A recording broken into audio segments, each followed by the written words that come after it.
Hablemos ahora que hemos hablado del citoesqueleto, de sus funciones, las funciones del citoesqueleto.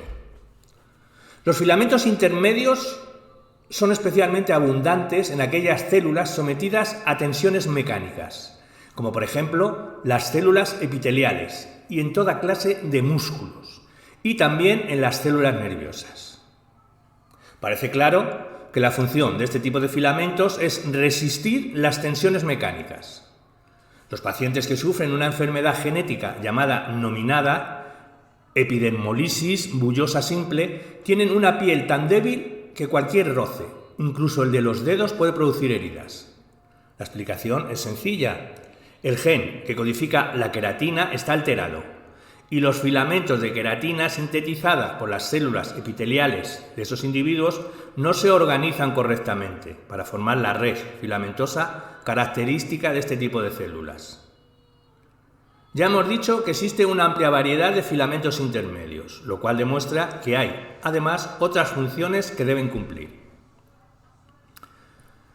Los microtúbulos, que son largos tubos rígidos formados por la reunión de numerosísimos dímeros de tubulina, formados por tubulina alfa y beta, y que pueden observarse al microscopio de fluorescencia, se hallan especialmente concentrados alrededor del núcleo celular y se expanden radialmente.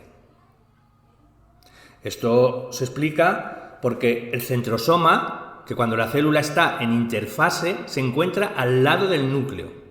Es la estructura organizadora de los microtúbulos. Efectivamente, los microtúbulos tienden a incorporar más dímeros de tubulina de los que pierden en su extremo periférico y a perderlos más frecuentemente de los que lo incorporan en su extremo más próximo al centro. Sin embargo, gracias a la acción del centrosoma, en cuyo centro se encuentran los centriolos, que estos son dos estructuras tubulares perpendiculares la una a la otra, el extremo por donde se pierden dímeros queda estabilizado. Los microtúbulos están directamente involucrados en el transporte de orgánulos celulares.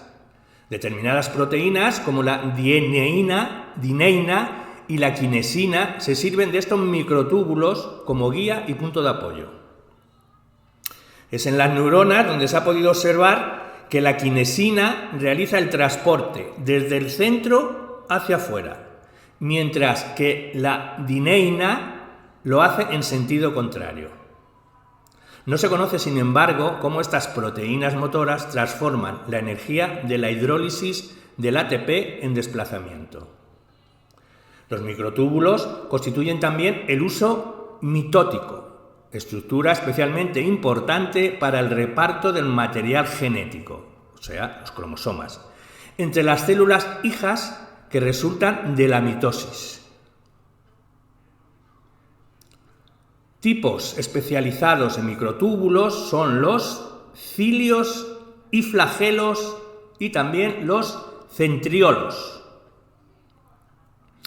Los cilios son como pelos diminutos, aproximadamente 0,25 micrómetros de diámetro, formados por un paquete de microtúbulos.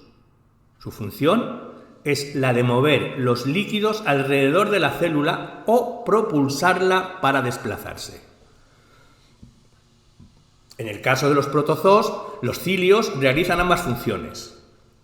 Los cilios son sumamente abundantes, aproximadamente 10⁻⁹ por centímetro cuadrado, en las células que tapizan las vías respiratorias.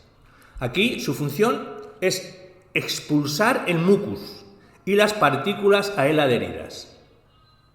Por su parte, los flagelos son apéndices pilosos, estructuralmente similares a los cilios, pero más largos y menos numerosos, aproximadamente 1 o 2 por célula. Y su función es la propulsión celular. Es muy característico es el flagelo de los espermatozoides. Tanto unos como otros cilios y flagelos están formados por 9 tubos dobles, dispuestos en círculo alrededor de 2 microtúbulos sencillos, que ocupan el centro de este círculo. El conjunto de microtúbulos, de cilios y flagelos recibe el nombre de axo axonema. En realidad, cada túbulo doble está formado por un microtúbulo completo, al que se une un túbulo incompleto de solo 11 subunidades, en vez de las 13 habituales. El movimiento de cilios y flagelos es el resultado de su interacción con proteínas motoras, como la dineína, que son capaces de transmitir a los microtúbulos la energía producida en la hidrolización del ATP. Cuando se seccionan los cilios y flagelos, estos se regeneran a partir de otra estructura tubular, que son los cuerpos basales.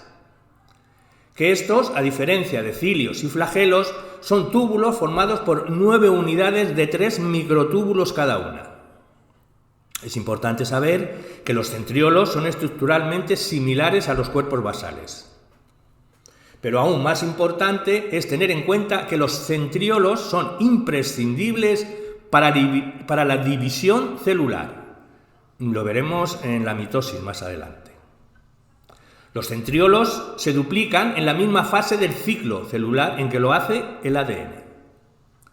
En primer lugar, se separa el uno del otro y luego se forma un nuevo centriolo perpendicular a cada uno de los dos preexistentes.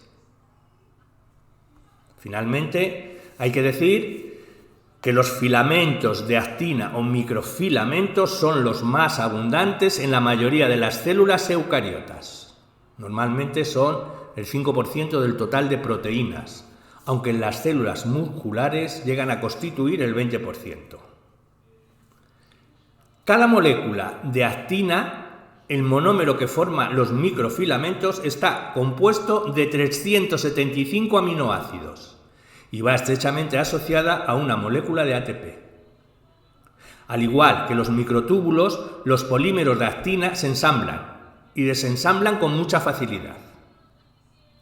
La variedad de funciones de los microfilamentos depende de una serie de proteínas ligadoras de actina, que ensamblan los microfilamentos en estructuras más complejas.